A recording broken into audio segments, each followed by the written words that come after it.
Starting the scenario is no different to what you'd normally do. So you're into manual mode.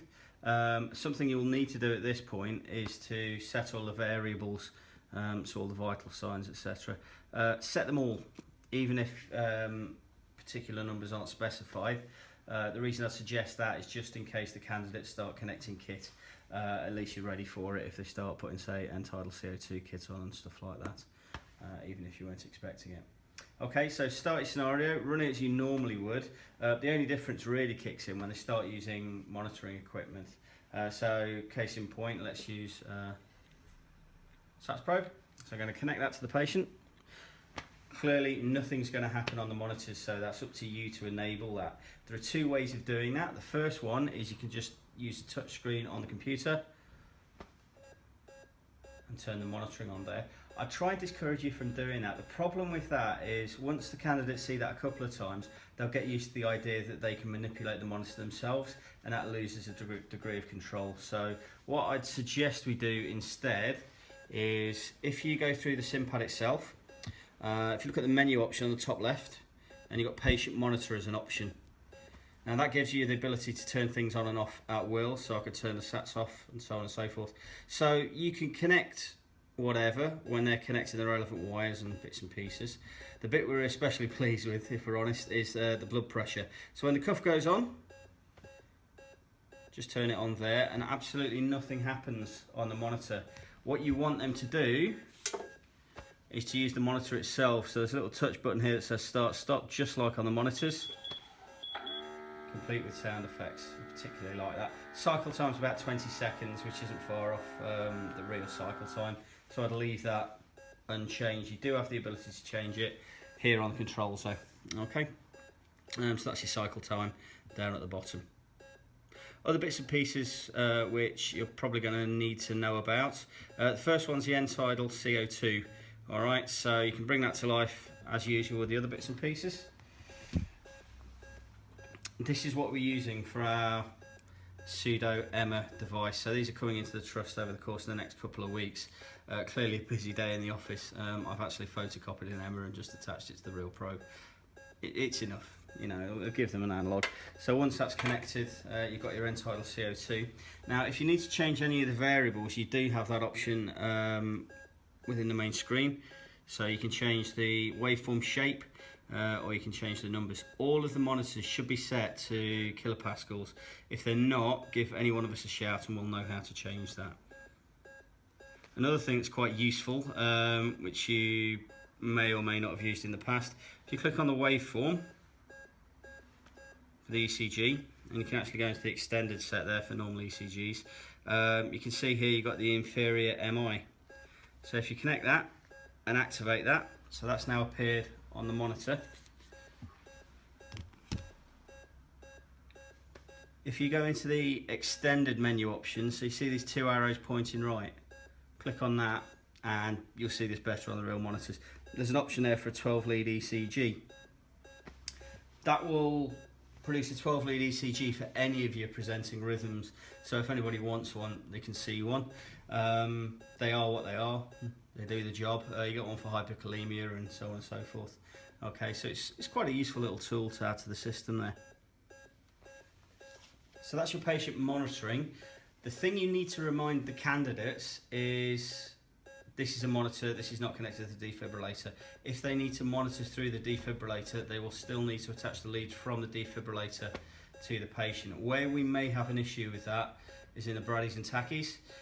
So on the Brady, what you'll find is you can quite happily get a rhythm on the monitor.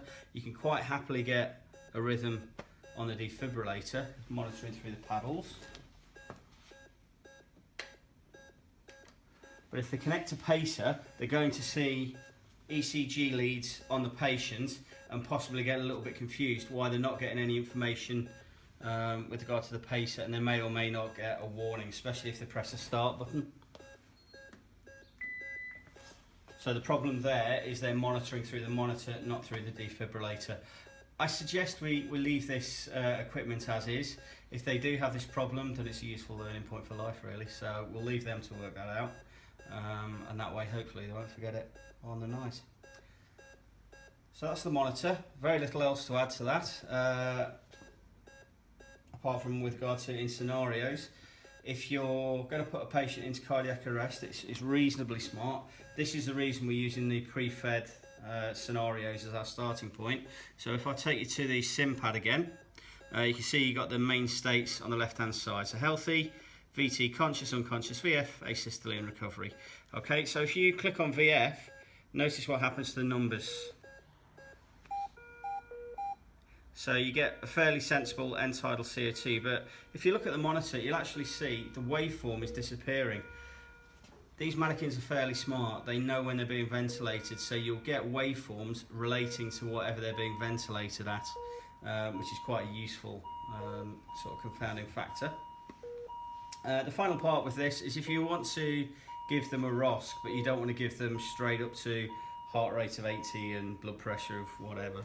If you click on recovery, that gives you the opportunity to recover the patient over the course of a minute.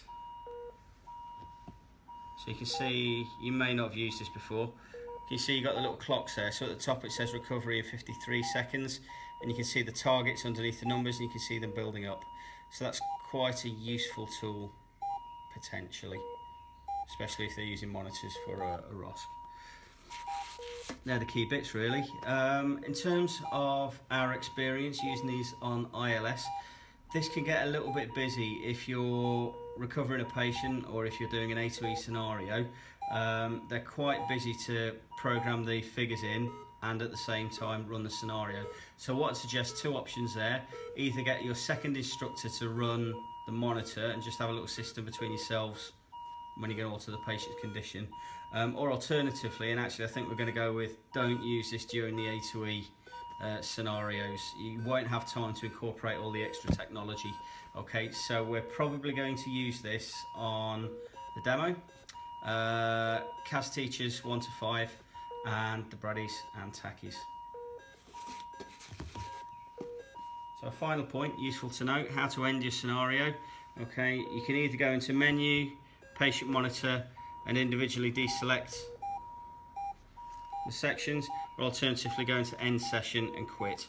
And once you quit, the monitor will reset and get ready for the next scenario, which is quite handy. Thanks for listening. Hopefully that makes sense. If I've missed anything useful, or if I've told you anything that's blatantly made up, feel free to contact me and I'll leave a little comment underneath. But aside from that, thank you ever so much for offering to support with ALS, and we'll see you soon. Thanks very much. Thought it might be quite useful now just to do a little stop press and show you what happens to the monitor during a simulated cardiac arrest.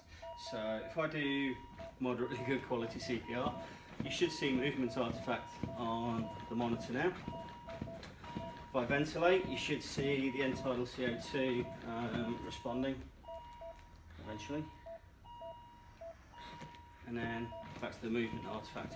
The CPRs of poor quality or in the wrong place, you won't get the movement artifact.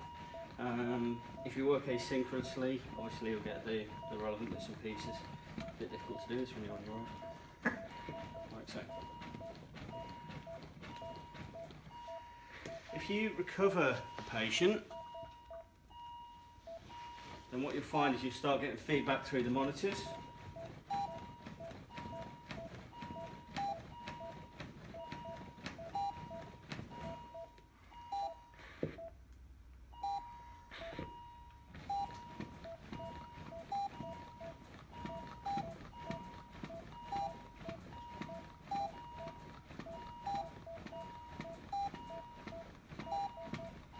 As I come up to the end of the 2-minute check there, see rhythm compatible with life and recovery.